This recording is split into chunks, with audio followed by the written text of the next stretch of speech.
I'm here to tell you exactly how the Texas-Ohio State football game is going to go. I will tell you why Michigan will start out slowly on Saturday. I will tell you to pound the over for Indiana. I will preview and predict every Big Ten game this weekend right here on Locked On Big Ten. Let's have some fun.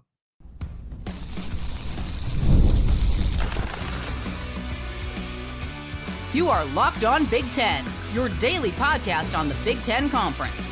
Part of the Locked On Podcast Network, your team every day. Welcome to Locked On Big Ten. I'm Craig Sheeman. 40 years as a sports talk show host and play-by-play announcer, and I want to thank you for making us your first listen each and every day. We're part of the Locked On Podcast Network, your team every day. Hit that free subscribe button down below. That way you'll never miss a single episode. We're here every single day, and it is football season. And if you could, share, follow, and like. That helps us out as well. Today's episode is brought to you by Game Time. Download the Game Time app, create an account, use the code LOCKEDONCollege for $20 off your first purchase. So buckle up. We're gonna preview every single Big Ten game Friday and Saturday. All right. Of course, we had some yesterday on Thursday. 4 teams in action already.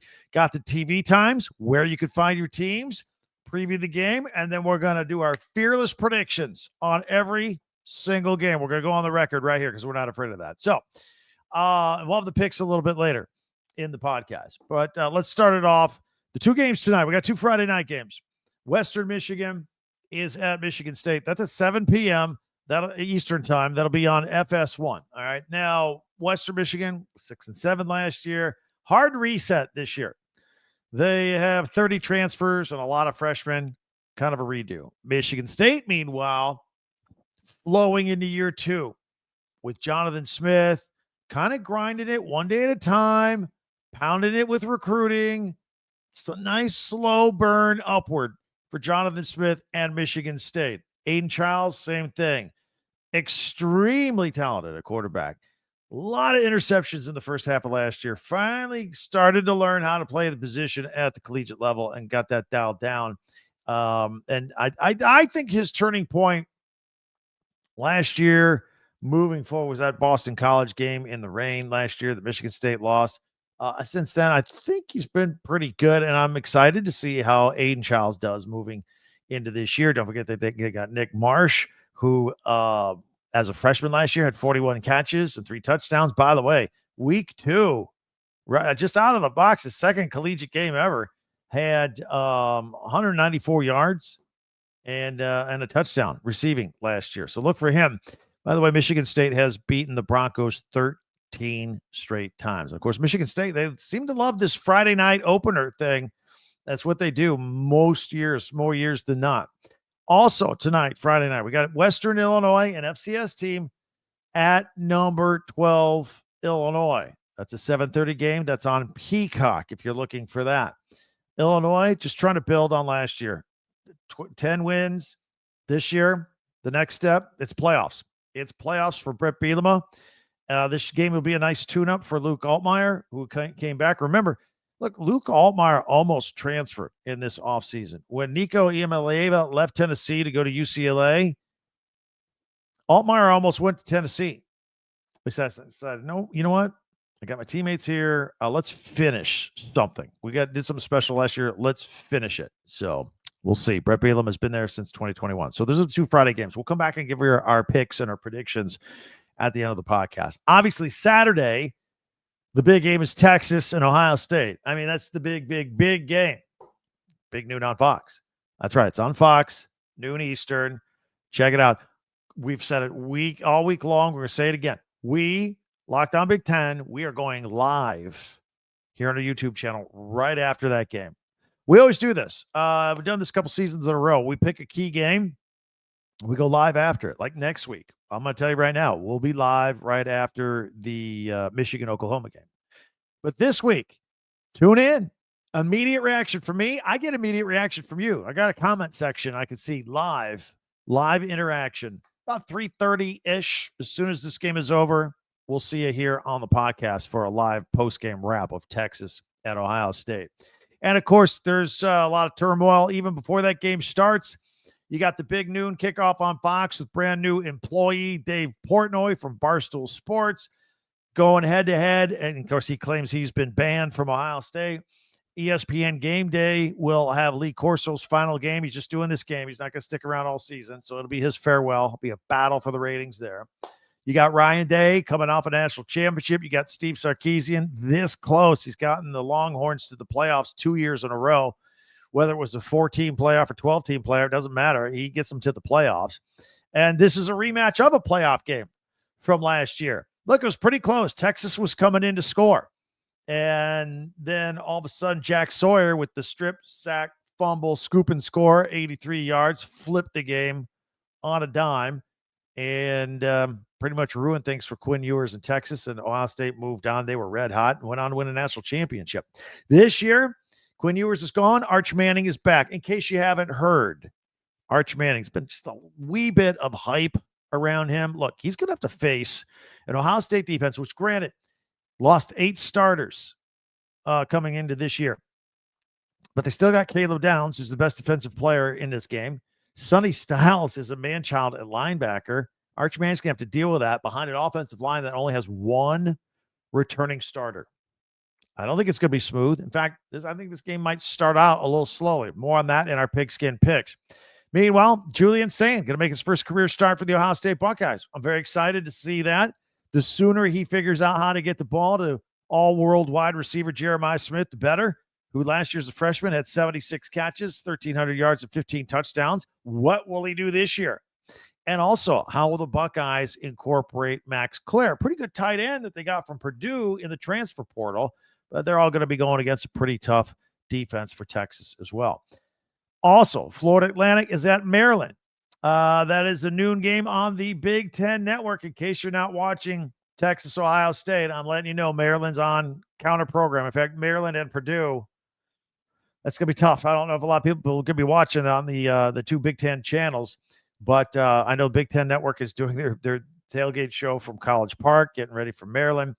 Mike Loxley has to improve on his 4 wins from last year, but the hubbub around there is their freshman quarterback, Malik Washington, who's from Maryland, hometown kid, going to Maryland. Can he save this program and get it turned around and going in another direction? I know we spent a lot of time talking about Michigan's freshman quarterback, who's a big 6'5", strong athlete. Same thing here. Malik Washington, 6'5", 231 pounds, possible freshman of the year candidate as well. As I mentioned, Purdue, also noon, Big Ten Network taking on in-state Ball State. Barry Odom's first game as head coach of the Boilermakers. He's the only new coach in the league this year. He only has 1 returning starter from the team he inherited, Devin Maccabee, their running back, who's pretty good, by the way. Ryan Brown, who only started a couple games last year behind Hudson Card. But the first game he started, remember the Illinois game? That was 50-49. Purdue lost in overtime in a shootout. Brown had over 400 total yards and threw for 3 touchdown passes. If there's some more there, maybe he could spark this team and be a solid, steady starter all season long. Northwestern is at Tulane. This is a noon game as well on ESPNU. David Braun going into his 3rd season as the head coach of Northwestern. And remember, his first year, he got Big Ten Coach of the Year, 8 wins, bowl win, all that. Took a backslide last year. And some rough news over the summer. His projected starting quarterback, Jack Lausch, said, you know what? I'm a 2-sport star here at Northwestern, but I'm going to be a one sport star. I'm going to play baseball. So the quarterback, he's gone. Preston Stone is now QB1. Expect a lot of handoffs to Cam Porter. Pretty good running back. They might try and establish the run there. Old Dominion is at Indiana. That is 2:30 Eastern game on FS1. Kurt Signetti, what are you going to do for an encore? 11-1 and a playoff appearance for Indiana football. Curtis Rourke, who was their quarterback that led them a magical season, he is gone. They got a kid out of California in the transfer portal from Cal, Fernando Mendoza. There are whispers that he is better than Rourke. So, and by the way, he had a horrible offensive line at Cal. He's going to love the offensive line at Indiana. And he's got a wide receiver he's going to love. Elijah Surratt, best wide receiver in the Big Ten, not named Jeremiah Smith. Absolutely. And on defense, Indiana, you got Aiden Fisher, nose for the ball, just a tackling machine. D'Angelo Pons, great corner. This is a team that obviously gets criticized for scheduling teams like Old Dominion in the pre-conference schedule. They like to put up points. They scored 77 against Western Illinois last year and 52 against Charlotte. We'll see what they do here. All right, that's just a teaser. We still have some more games to get to, but first I want to tell you, hit that subscribe button down below. That way you'll never miss a single episode. We keep pushing. We get like 1,000 a month thanks to you guys, and we just keep growing and growing. And if you could, share, follow, and like. You get that little arrow? Share us. If you're a Big Ten fan, I know you know other Big Ten people. Let them know we're out here every day, please. Hit that. Just share this podcast with them and say, hey, they're out here every single day talking all things Big Ten. And we also have a website, talkbig10.com. That's with the number 10. Go ahead and check that out. All of our podcasts go there as soon as they're done. And there are links for you to buy your favorite Big Ten school merchandise, shirts, hats, t-shirts. The season's here. Get the school spirit. Buy a little gear. All right. Coming up, the best of the rest. We got to talk about everybody else playing on Saturday that we're very excited about with this opening weekend here. The Penn State, Michigan, Oregon, and their quarterback situation. We'll cover it all. Plus, I will tell you how you can win a $100 Amazon gift card. That's all coming up next right here on Locked On Big Ten. You want to go to these games that we're talking about? Game Time's the way to go. Get your tickets with Game Time. Download the app, and anytime you need tickets to a sporting event, concert, comedy show, Game Time. But hey, football's back. We're all excited about it. You want to be there, tailgating into the stands. You need tickets. Everything's great. You and your friends are like, hey, let's go. All right, who's in charge? You. You got to get the tickets. No sweat. No problem. Download the Game Time app. Find the tickets. Get the best deals. And it's the easiest way to score last-second tickets with the best prices out there. No surprise fees. No surprises at all. It's just all-in pricing right there. And a couple of taps on the app, and you're good to go. You can see the view of the seat of the ticket you're about to buy beforehand. How about that? So take the guesswork out of buying college football tickets with Game Time. Download the Game Time app, create an account, and use the code LOCKEDONCollege for $20 off your first purchase. Terms apply. Again, that's promo code LOCKEDONCollege, LOCKEDONCOLLEGE for $20 off. Swipe, tap, ticket. Download Game Time today. Check it out with Game Time. All right, I want to tell you how you can help us out. We're going to help you out. You could win yourself a $100 gift card from Amazon if you take our Locked On survey. See the QR code on screen as well. Locked On, we want to hear from you. Trying to make our podcast even better. What do you like? What do you not like? Questions about advertising. All that is right there. So go to lockedonpodcast.com/survey and get started. Everyone who completes a survey will be entered for a chance to win one of 10 $100 Amazon gift cards that we're giving out. Again, that's lockedonpodcast.com/survey.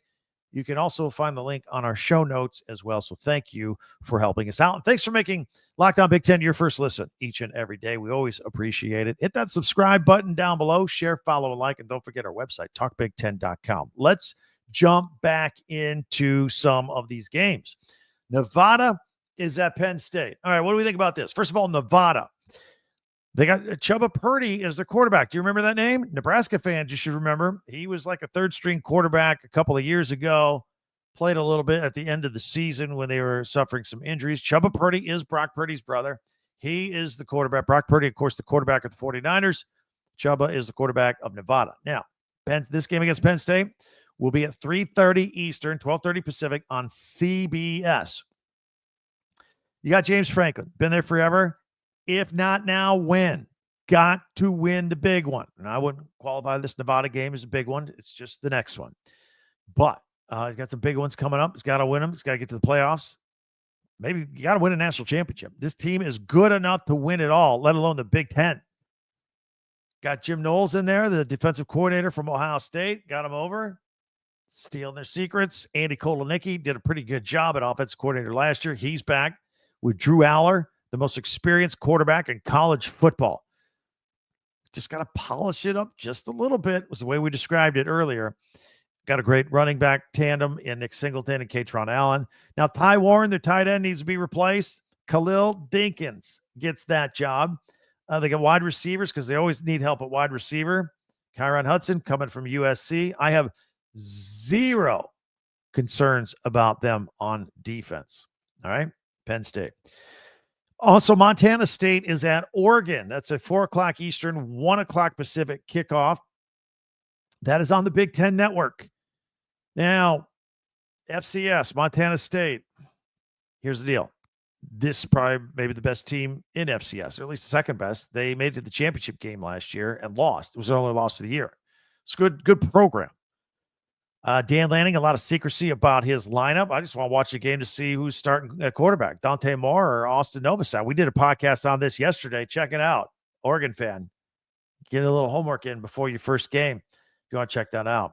I am excited to see their freshman wide receiver, DeCorian Moore, and a couple of guys in the transfer portal that I've been talking about all summer long because I think Oregon won the transfer portal. Isaiah World, who's their left tackle. I love the name Isaiah World because he is the size of a planet. He's like 6'7", 310 bills. He comes from Nevada, by the way.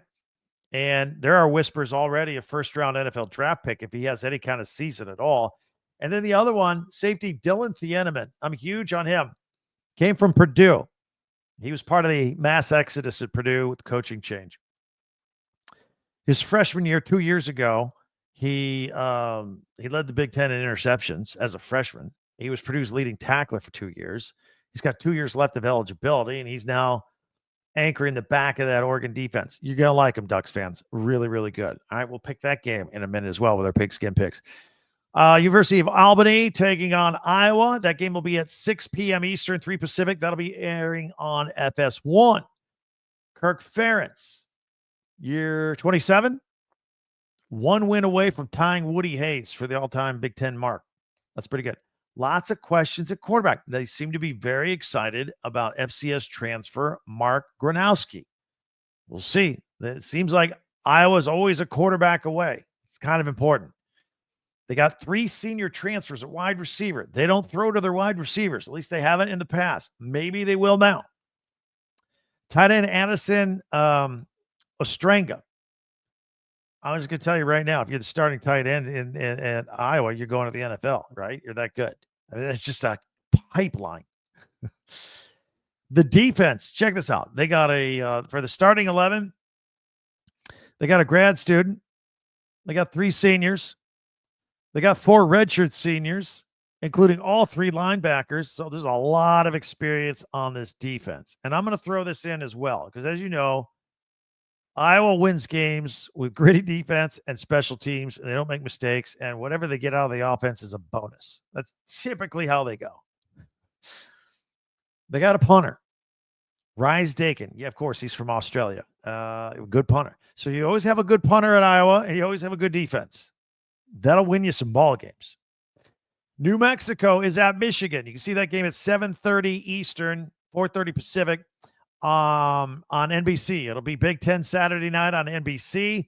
The whole world will get to see Bryce Underwood make his debut on national TV. He just turned 18 years old. He's going to walk into the big house in front of 107,000 people.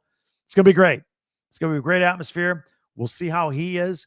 We'll see if Michigan has any explosiveness to its offense. I do know they have 2 good running backs, and Jordan Marshall and Justice Hayes, who came over from Alabama. Here's one to watch, though. Wide receiver Donovan McCulley, big receiver. Michigan's always looking for big receivers. He is a big receiver. He is a transfer from Indiana. Didn't really play much last year. Showed some promise 2 years ago under Tom Allen. But before that, he was their quarterback. Decided to switch to wide receiver. So he's been on a bit of a journey. Don't know what to expect. I know all the talent and the size and the athleticism is right there. So we'll see what happens there. Interesting news this week. A couple of weeks ago is bad. There was a freshman, Andrew Babalola, who as a true freshman looked like he was going to start at left tackle. Can you imagine a left tackle at Michigan, a true freshman? But he blew out his knee. He's out for the year. Still has all of his eligibility left. He's going to be really good. It's not worst case scenario because Evan Link, he was battling him for the position. Evan Link is worthy of starting at left tackle. So Michigan's going to be okay on the line. Defense, Wink Martindale back another year. Rayshawn Benny's going to be the next guy up in that defensive line for the push. Linebacker Jashawn Barham came from Maryland. He entered the transfer portal like the day the season was over, and then the next day he wanted to go to Michigan. So he's been with the program since December. He's ready to go. They're pretty good at safety. I am interested in the Rod Moore situation. He's coming off of an injury. He's been out for like 18 months. His last game that he played was the national championship against Washington with Jim Harbaugh's coach. He's been struggling to come back. He's not going to play here. I think he's a few more games away from playing, but keep an eye on his development throughout the season. Missouri State at USC, 7:30 Eastern, 4:30 Pacific. That'll be on the Big Ten Network as well. Lincoln Riley. Look, here's the interesting story about Lincoln Riley because he's under pressure. He's got to win, and he loves his quarterbacks, and he's had multiple quarterbacks win Heisman trophies. So Miller Moss didn't work out last year, and as he inherited it from Caleb Williams, and Jaden Maeva came in for basically the month of November.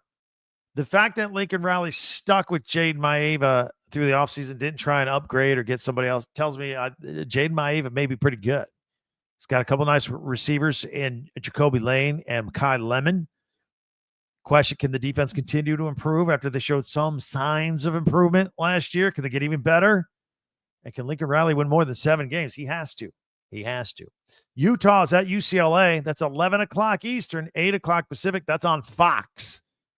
Deshaun Foster going into year 2 for the Bruins for this game at the Rose Bowl. Everybody's going to be watching Nico Iamaleava, the transfer from Tennessee. He left Tennessee. He wanted better offense. He wanted better players around him. I don't know if he got that at UCLA. They were pretty good at Tennessee. They were a playoff team. But UCLA is building from the trenches inward out. So maybe they get a little tougher. Maybe they can have a nice season this season. And we'll see what happens. And I'll go start with Nico under center. And then Colorado State is at Washington. That game is also 11 o'clock Eastern, 8 o'clock Pacific. That'll be on the Big Ten Network. Jed Fish, year 2. I thought he did a marvelous job in year 1, having to replace 20 of 22 starters from a team that was the runner-up in the national championship game against Michigan. I am a huge fan of Damon Williams Jr. I don't know why he didn't start more last year. He's going to be the up-and-coming player of the year in the Big Ten, I think. I got high expectations for Washington and Damon Williams Jr. Got a steady veteran running back in Jonah Coleman. Denzel Boston is huge on the outside at receiver. And their defensive coordinator, remember, it was Steve Belichick. He left to go join his old man at North Carolina. Ryan Walters comes in, the former head coach at Purdue. Now, he struggled as a head coach at Purdue. He's a pretty good defensive coach. Before he came to Purdue, he was like the all-world everything defensive coordinator for Brett Bielema at Illinois. That's how he got the Purdue job at such a young age. He was such a great defensive coordinator. They took a chance on him. It didn't work out. He's back to coaching defense at Washington. All right. We promised it. We're going to deliver. All right. Our pigskin picks, which we do every Friday, we're going on the record. We're fearless. We're bold. We'll give you our picks. All the Big Ten teams who have yet to play. So this is the Friday night and Saturday games and Saturday night as well. It's coming up in 1 minute right here on Locked On Big Ten.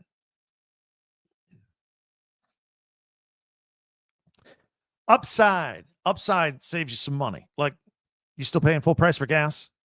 You have to buy gas. You're not going to buy less. You got your routine. You got your job. You got your the way you transit all the time. Stop leaving money behind.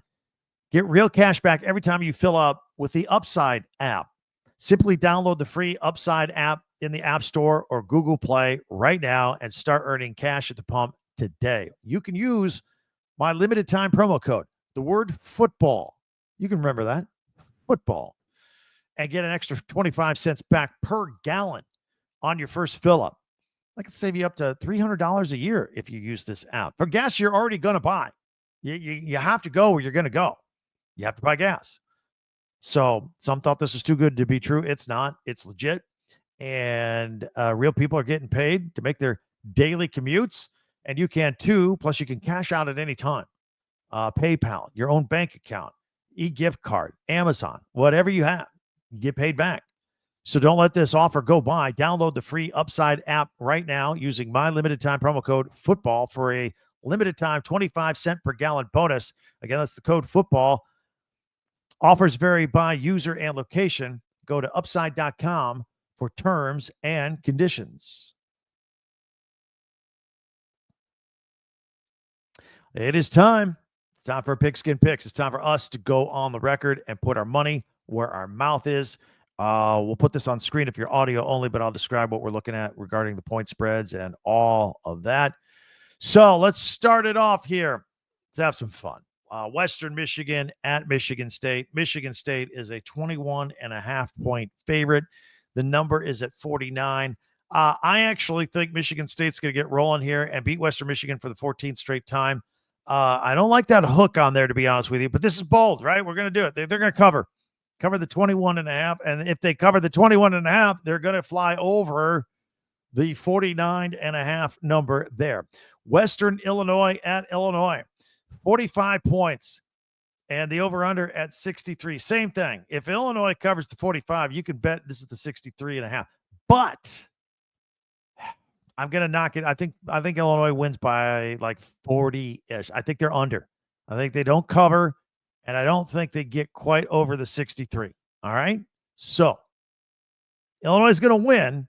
Give me the points with Western Illinois, plus 45. It's a lot of points. A lot of points. I don't like it. Too many. And take the under 63.5. All right, the big game of the weekend. Texas and Ohio State. Ohio State is a 1.5 favorite. This number's at 47.5. Here's what I think is going to happen. First of all, there was a stat out there in 20 years, the last 20 years, any quarterback making his first start against the number one team in the nation, which is going to happen here, they've lost. They're 0-18. So Julian Sayin, making his first start, going against the number one team in the country, is supposed to lose statistically. I'm not buying it. I think Ohio State wins this game. We're going to buck the trend. Julian Sayin's going to buck that trend. However, the 47.5, take the under. I think, look, Texas has a very good defense. Ohio State has some very good defensive players. I think these teams are going to punch each other in the mouth a little bit for a quarter or two. I would expect, in fact, I don't know what the under is for the first half, but I would take the under for the first half. Definitely.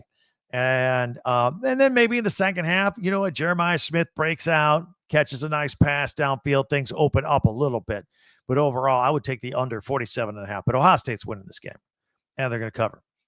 Big Ten over SEC. Florida Atlantic at Maryland. Maryland should cover this one by a little more than 2 touchdowns, 14.5. And, you know, Maryland, even though they didn't win a lot of games, they move the ball a lot. Mike Loxley's offense moves. So I like this quarterback. It's his first game. Maybe he starts out slow. I think 62.5 is a little high, although I do think this is a high-scoring game, but I would take the under on that one. Ball State and Purdue, nobody knows what to expect here. I think Ball State will keep this closer. I think it's going to be one of those grinder, small school field Midwest games. I think Purdue will win, but I don't think they cover the 17.5, and I would definitely take the under 49.5 in this one. Northwestern at Tulane. Northwestern is the only Big Ten underdog.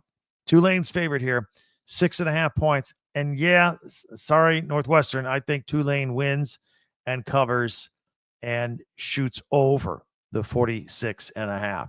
All right, what else we got? We got another page of this stuff. Old Dominion in Indiana. Here's how this is going to go. Indiana's going to cover the 23.5. I mentioned to you before, 2 of their 3 pre-conference games last year, they scored 77 and 52 points. Kurt Cignetti likes to run up the score, not to be mean, not to be unsportsmanlike, but he likes to keep the foot on the gas pedal. So Indiana covers 23.5, and this score is definitely going over the 54.5. Take that to the bank. That's one of my sure locks. Nevada at Penn State. 43.5. Oh, that's just a lot of points. A lot of points. 43.5 on the total at 55.5. I think they will fly over the 55.5, and I think Penn State, I don't think they get to 43.5. So give me the points for Nevada. Penn State wins, but the game goes over the 55.5. Kind of a warm-up game. Montana State at Oregon. Oregon at minus 27.5 and the total at 56.5. Look, if this is anything like last year's team, remember Oregon wasn't blowing people out early on. So, and Montana State's good. You got to have some respect for Montana State as an FCS school. I think Montana State keeps it close for a quarter or so. Could be one of those 7-3 games. Then I think Dante Moore, whoever's playing quarterback, starts pulling away. And I think Oregon wins right around 28 points. So I think they'll cover. I don't think they'll hit the number 56.5 in this first game. I don't do that. All right. University of Albany at Iowa. Now, typically when you see Iowa minus 38.5, you go, whoa, Iowa won't even score 38.5. But in this case, they will. Remember, they had a couple games last year. They toyed with 40, got to 40. That'll be the case here. And if they get over 40, the game will get over 50.5. Take the over there. New Mexico at Michigan. Michigan is a 34.5 point favorite, 49.5 the total. Michigan, just even more so than what I was talking about with Oregon. Everybody the last couple of years, remember Jim Harbaugh's last year? Everybody's all worried. Michigan was winning, but they weren't winning by enough because they weren't covering. And the reason they don't cover is because they run the ball so much. They burn the clock. You run out of opportunities to score. So Michigan wins. Give me New Mexico on the points. Michigan wins by 4 touchdowns, but they're not going to cover the 34.5, and therefore they're not going to cover the 49.5. Take the under there. And then Missouri State at USC. Anytime you got Lincoln Riley, an offense, and USC, good times or bad, they'll cover the 35.5, and this game will go over 59.5. USC will do most of the work on that number as well. And then 2 more games to look at here. Utah, UCLA. Oh, UCLA also an underdog here. So we got 2 underdogs, Northwestern and UCLA in the Big Ten. Man, I tell you what, being at home, I'm going to be optimistic for UCLA. Them being at home, they cut it into that 5.5. So give me UCLA. And can Nico open up this offense? And can both? Now Utah will score some points. If Nico can get it going, this game's going to fly past that 50.5. And Colorado State at Washington. Washington's my team this year. They're going to cover the 21.5. That offense is going to click. They got a running game. They got a passing game. They got a receiving game. This number gets past the 53.5. Take the over on that one. There you have it. Our fearless, bold pigskin picks every Friday throughout the season. Take it to the bank, right? Hit me up in the comments. Don't forget, we're going live right after the Texas-Ohio State game, right here, where you get your podcast and on YouTube. Hit me up with a comment there as well. We're here every day with the latest news, analysis, opinion of that news, all that stuff right here. All things Big Ten, audio and video. Many ways for you to interact with me. Hit me up on Twitter or X at TalkBig10. Don't forget our website, talkbig10.com, with all of our podcasts and also links to buy school merchandise from your favorite Big Ten schools. And I always invite you to go catch up this week since we're at the end of the week. If you missed any episodes this week, go check us out for a second listen. Also, if you're into the portal, we got a portal show with Brian Smith, all things portal. If you want to check him out for a second listen as well. Enjoy the games. We'll talk to you live on Saturday. Can't wait. Thanks for tuning in. Tell a friend about us that we're here each and every day. For Locked On Big Ten, I'm Craig Sheeman. We'll talk to you next time.